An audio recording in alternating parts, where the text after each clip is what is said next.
अगर आप भी चाहते हैं कि एसएस फिल्म्स मोतिहारी के ऑडियो वीडियो सबसे पहले आप तक पहुंचे, तो इस चैनल को सब्सक्राइब करें और साथ ही बेल आइकन को दबाना ना भूलें। Presented by SS Films Motihari।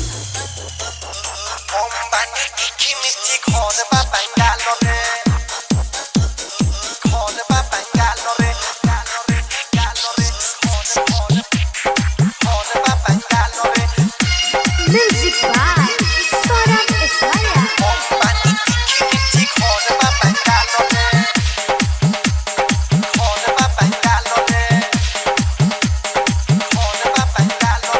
हम बानी तीखी मिर्ची घर बा बंगाल रे।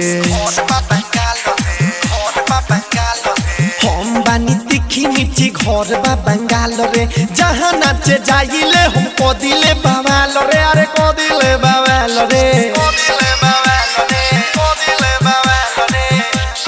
हम बानी तीखी मिर्ची घर बा बंगाल रे। हम बानी तीखी मिर्ची घर बा बंगाल रे। विकास सौरभ डिजिटल रिकॉर्डिंग स्टूडियो मटियार कला सीतामढ़ी। मटियार कला सीतामढ़ी।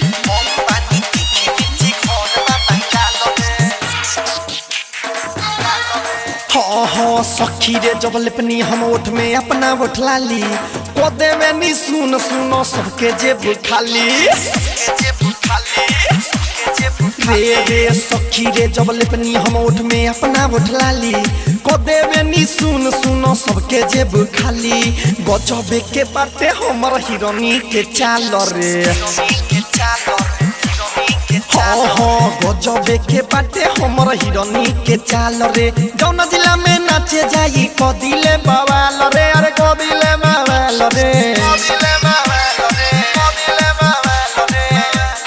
हम बानी तीखी मिर्ची घर बा बंगाल रे। हम बानी तीखी मिर्ची घर बा बंगाल रे।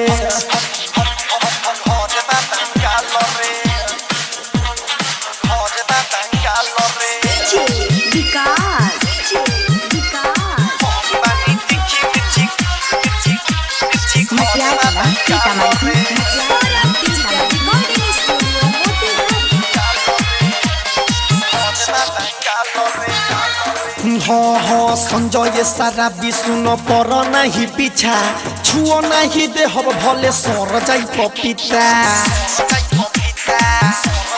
हाँ हाँ संजय सारा विष्णु कर नहीं पीछा छुओ नहीं दे हब भले सर जाई पपीता। टमाटर नियन गाल हमर दुनु बाटे लाल रे। टमाटर नियन छुओ नहीं गाल दुनु लाल रे। जौना जिला में नाचे जाई कदिले बवाल रे। अरे कदिले बवाल रे।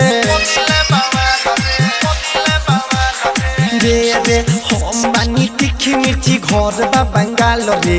हम बानी तीखी मिर्ची घर बा बंगाल रे।